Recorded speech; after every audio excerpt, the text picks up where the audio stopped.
Olá meus caros, aqui é o Corvo. Nesta edição do Cine Corvo farei algumas colocações sobre um clássico indiscutível do horror psicológico, o filme Rosemary's Baby, de 1968, dirigido pelo infame Roman Polanski. E notem, eu não disse controverso, polêmico, excêntrico, nada disso. Eu disse infame. Devemos sempre transmitir a ideia correta dos fatos e mesmo reconhecendo a qualidade gigantesca de alguns filmes do franco-polaco, não serei eu o Corvo que irei omitir a ficha suja do mesmo, ou relativizar o crime que ele cometeu.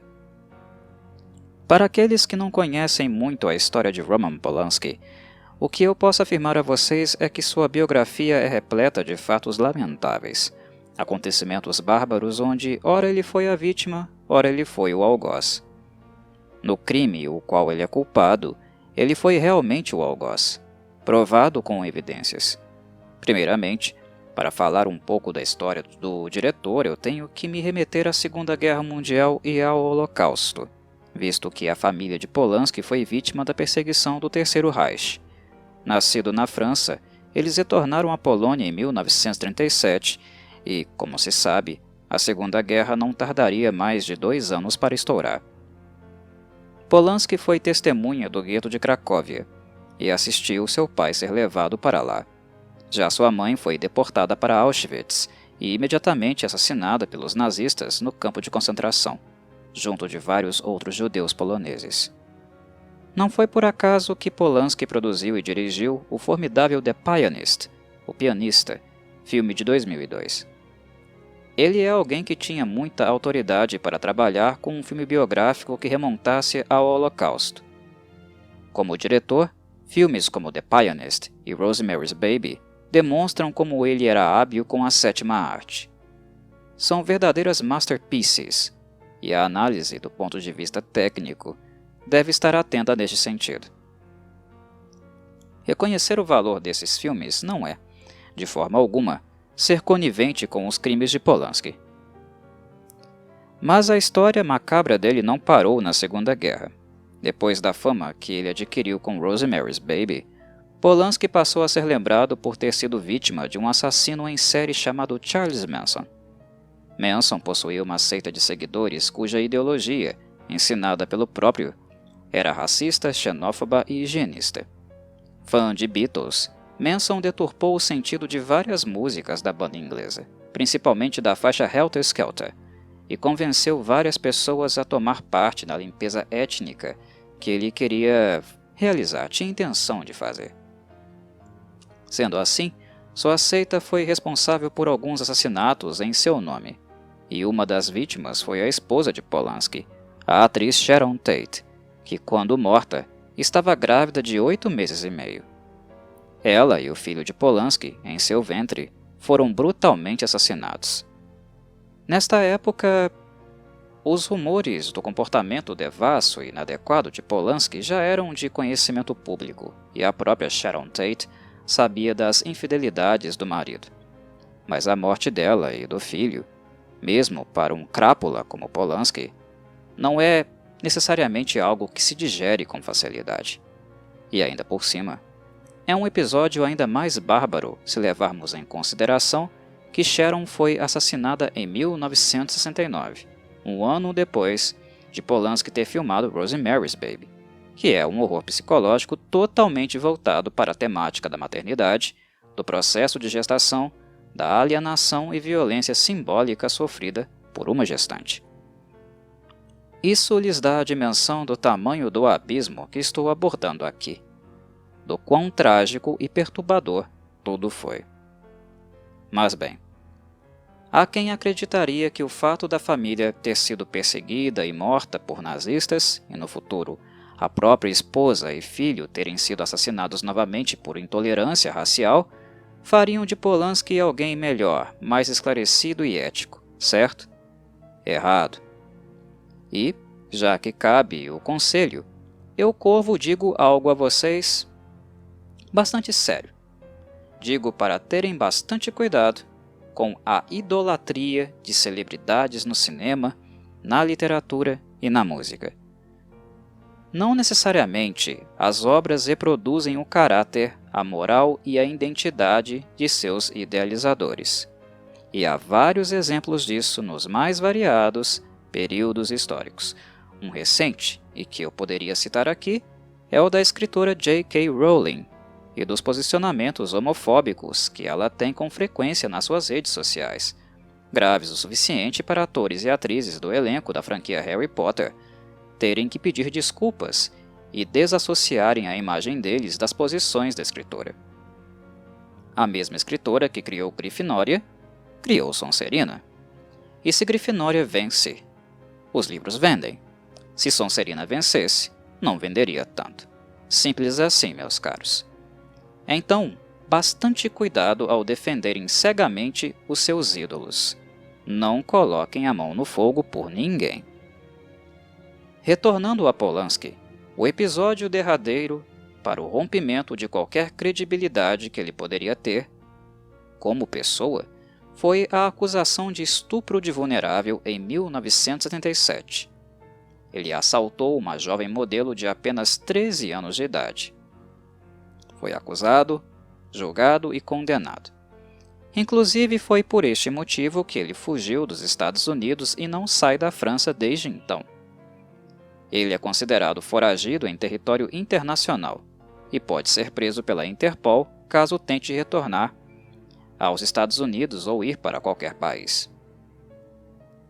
E é esta pessoa, este sujeito imundo, o mesmo que dirigiu este filme em questão, Rosemary's Baby, de que estamos falando. Um filme bastante progressista, se pararem para pensar, para a época em que ele foi realizado. Um filme progressista deste foi dirigido por um estuprador. E este filme aqui, um filme onde nós podemos pensar, discutir e refletir um movimento político inerente a ele, trabalha com muita discrição, eu diria, mas ao mesmo tempo assertividade, uma tendência da época, algo que era efervescente naquele período, que eram as discussões sobre liberação feminina. A mensagem do filme é bastante potente neste sentido, corajosa, e ao mesmo tempo é um filme de Polanski, de um estuprador. O que, obviamente, cria um gosto amargo na boca, um sentimento de revolta ou até mesmo de boicote de tudo relacionado ao diretor. Mas é aqui que eu faço uma sinalização para vocês, meus ouvintes. Não boicotem o filme. Não deixem de assistir Rosemary's Baby por culpa do Polanski. Não deixem de aprender com a crítica que existe nesse filme, mesmo que ele tenha sido filmado por um hipócrita como ele. Como eu já disse em alguns outros vídeos, volto a falar agora. Cinema, meus caros, não é a obra de uma pessoa só. Um filme é sempre uma construção coletiva, de várias pessoas, e Polanski foi apenas aquele que dirigiu o filme. Mas para ele nascer, houve envolvimento de mais outras pessoas, dezenas, centenas de pessoas. Os produtores, o elenco, os musicistas que participaram da sua produção não têm responsabilidade alguma pelos crimes de Polanski. E não necessariamente compartilham da índole distorcida dele. Há interpretações e mensagens poderosas nesse filme. O trabalho de Mia Farrow e o texto original, o livro de Ira Levin, onde o roteiro se apoiou, podem ser usados como material de inspiração para que continuemos lutando contra pessoas como Roman Polanski, contra misóginos, estupradores e pedófilos. Assim como The Pianist nos inspira para continuar no combate ao fascismo, ao racismo e xenofobia. Estes filmes são a obra de várias pessoas, um esforço coletivo, e não apenas de Polanski. Neste sentido, aconselho-vos: sejam lúcidos e extraiam a positividade dos demais envolvidos. Rosemary's Baby é a obra de Ira Levin, não de Polanski originalmente. E o filme é um esforço coletivo, não um produto individual do diretor. Rosemary's Baby continua sendo um dos principais filmes quando o assunto é o abuso emocional de mulheres, a alienação, o abandono paternal e a necessidade de empoderamento feminino. Temas como saúde mental, mais especificamente a psicose e a paranoia, o cristianismo e o ocultismo serão abordados neste filme também. Mas é no campo político de discussão, não no sobrenatural, onde ele realmente se sobressai, e foi por este motivo que ele foi selecionado em 2014 para fazer parte da Biblioteca de Preservação Nacional do Congresso Americano, honra concedida apenas às obras consideradas mais importantes da história do país, ou seja, não é pouca coisa. Ah, Corvo, é para isso tudo mesmo? É sim, meus caros, com sobras. Mas, Corvo, eu assisti a série de TV e não vi nada demais. Esqueçam a série de TV, meus caros. Não percam seu tempo. A obra que melhor pode fazê-los pensar criticamente sobre misoginia, estupro e abandono parental é este filme aqui, o original de 1968, ou então o livro que o inspirou, escrito por Ira Levin, um ano antes. Nele, nós vemos como Rosemary, uma mocinha de cidade interiorana, é criada desde pequena para ser totalmente submissa. Bonitinha, quietinha, dócil e nunca se opondo à fala do marido. O estereótipo menininha pode ser notado inclusive na maneira como ela prende seus cabelos no início do filme e nas muitas roupas que ela usa. Não fica exatamente claro se é uma tendência própria de Rosemary, se é algo que ela faz por desejo próprio ou uma imposição do status quo que ela nem mais reflete. Ela apenas concretiza. Mas eu apostaria na segunda opção, que é um fenômeno cultural imposto, plantado na psique, que ela nem reflete mais, ela apenas reproduz, digamos assim. Eu apostaria com certeza nessa segunda opção, que é uma imposição do status quo que define e reprime Rosemary, no sentido comportamental e também na apresentação dela, na linguagem corporal dela, na estética dela. São todas essas coisas interagindo segundo um discurso normativo que era comum àquela época e que não necessariamente também nós superamos de todo. Vemos muitas coisas assim ainda por aí, infelizmente. Educada numa escola de freiras, seu livre pensamento sempre foi tolhido, e por causa da repressão que Rosemary recebeu e receberá durante o período de gestação, algo que vocês acompanharão durante o filme, ela apenas sobreviveria se, de alguma forma, tentasse dar um basta a toda esta violência física e simbólica dirigida a ela. É claro que ela seria desacreditada, ridicularizada, considerada louca e uma série de outros estigmas usados para criminalizar uma mulher que ousa ter voz, ser dona de seu próprio corpo. O que vocês acompanharão em Rosemary's Baby é a tentativa de alienação completa da mãe sobre si e sobre a sua própria gravidez. É retirado de Rosemary a possibilidade de fala, de desejo, de escolha sobre quem a ajudará com a gravidez, quem a acompanhará, incluindo o médico que fará o pré-natal. Ela é completamente desumanizada, utilizada simplesmente como um objeto para um determinado fim, ter a criança, o que é do interesse das pessoas que se organizam para retirar dela o mínimo espaço de fala e decisão. Vocês irão notar como a saúde de Rosemary passará a se deteriorar em virtude disso, como isso altera a sua autoimagem, sua autoestima e autonomia.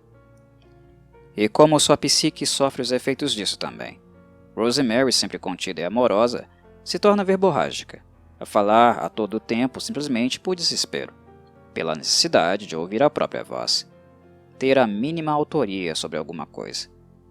Ela se torna alguém que comumente conversa sozinha, comunica verbalmente seus pensamentos. Algo que podemos observar em alguns quadros psicóticos, um estigma que por sinal também tentarão comodamente colar nela nos momentos onde Rosemary tentará resistir à opressão. Mas notem que a personagem está tentando sobreviver, manter minimamente a sua sanidade. Ela fala para conseguir se ouvir, porque na realidade ela está completamente sozinha e abandonada. Não há ninguém que a realmente escute ou que dê qualquer credibilidade aos seus sentimentos. Afastada de qualquer tipo de amizade, da família ou outra configuração que possa permitir a ela qualquer troca de afeto. Ela precisa conversar consigo mesma, não porque ela está louca, mas porque ela precisa se ouvir para minimamente existir.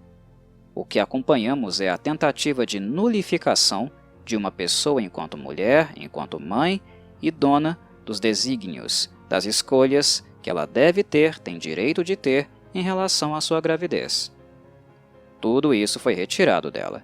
Rosemary não é louca, mas ela é tratada desta forma para que este estigma seja colado nela ou até mesmo para que sua saúde mental seja deteriorada de tal forma que ela finalmente perca o seu bebê e ele fique em posse daqueles que o cobiçam. O processo de adoecimento dela é causado intencionalmente a nível simbólico. Não é uma patologia que aparece no corpo naturalmente e se espalha, muito pelo contrário. E mesmo criada desde pequena para não resistir, não se impor, o que vemos é uma Rosemary corajosa, lutadora, tentando mudar, que tenta superar a isso tudo para sobreviver e também defender a sobrevivência do bebê. Sobreviver a todo tipo de ataque, alienação e desumanização da qual ela é alvo. É importante que eu diga, caso tenham assistido o filme e não percebido, que Rosemary é uma mãe solteira. Ela foi completamente abandonada. Ah, mas Corvo, ela é casada. E daí, meus caros? O fato dela ser casada implica que, necessariamente, o marido dela exerce a função de pai? É óbvio que não. A função de pai é aquela que transcende o ato da geração de um filho. É algo mais do que o biológico. A copulação é só o início. A paternidade é expressa no acompanhamento da mãe nos meses de gestação, na escuta de seus desejos, medos e anseios, no suporte físico e emocional, no carinho e cuidado que se dá ao bebê, na participação intensa, contínua, em todos os momentos da gravidez e após o nascimento da criança. E isso é ser pai. Ser pai não é só colocar uma criança no mundo. E não é isso que nós vemos acontecer em Rosemary's Baby. A mãe está completamente sozinha, entre quatro paredes, claustrofóbica em virtude desta configuração que era um estilo de cenário de filmagem do Polanski, algo que ele trabalhava bastante neste filme aqui, em um filme chamado Repulsion e outro chamado The Tenants. São os que vocês poderão notar este caráter estético com mais intensidade. A famosa trilogia das quatro paredes, embora os filmes não tenham nenhuma relação um com o outro, mas trilogia por causa do estilo que ele adota. Essa aproximação, este estilo mais claustrofóbico. Vocês sentem isso ao assistir. Enfim, Rosemary é manipulada constantemente e intencionalmente. Sente muitas dores, comunica ao marido, que por sua vez sempre relativiza tudo o que ela diz, todas as suas queixas. Quando Rosemary quer falar alguma coisa, dizer algo sobre si e sobre o bebê, há sempre um discurso pronto, feito por alguém antes dela. E este discurso sempre é aquele que prevalece sobre o dela. E na minha análise, é com aspectos psicológicos do filme que vocês devem estar realmente atentos, prestar atenção. É aqui que reside a crítica da obra, onde ela está batendo e esfregando na cara do público a violência contra a mulher e o abandono paternal. Obviamente, Rosemary's Baby trabalha no seu arcabouço com questões relativas a bruxaria, seitas e questões do oculto. Vocês vão encontrar isso aqui. Mas elas serviram apenas como um pano de fundo para o que realmente importa nesta obra, que é a violência que é exercida sobre Rosemary, que simboliza, por sua vez, a violência sofrida por várias mulheres, mães ou não todos os dias. Rosemary é uma personagem que é uma espécie de porta-voz, uma denúncia disso. Nós temos um cenário de fundo com elementos do sobrenatural, mas o que mais importa é a crítica que está sendo construída na encenação dos papéis, na retratação de Rosemary, seu marido, seus vizinhos, do médico que a acompanha. Eu poderia ficar aqui falando sobre estes elementos do horror mitológico, sobre o sobrenatural, mas seria pouco proveitoso. Isso é algo que vocês podem ver por si mesmos, algo que não demanda assim um processo refinado de pensamento e reflexão. A grande contribuição de Rosemary's Baby reside, realmente, não naquilo que é fictício, mas naquilo que é real, cotidiano, que podemos sentir na pele todos os dias, e que a maioria das pessoas prefere fechar os olhos, não se envolver, não questionar e, como se já não fossem lamentáveis todas estas posturas ou missões, ainda criminalizam as vítimas. Criminalizam mulheres como Rosemary, da mesma forma que seus algozes no filme fazem. E estes algozes são aquilo que representam o verdadeiro conceito do mal aqui. Mas um mal que existe, que vemos a olho nu, que conhecemos e ignoramos. E é este mal aquele que deve ser realmente combatido incansavelmente. Encerro por aqui, meus caros. Espero que tenham gostado de mais um Cine Corvo e deixo a todos um terno abraço. Desta vez, em especial para as mulheres e mães, principalmente. Saudações, Corvides!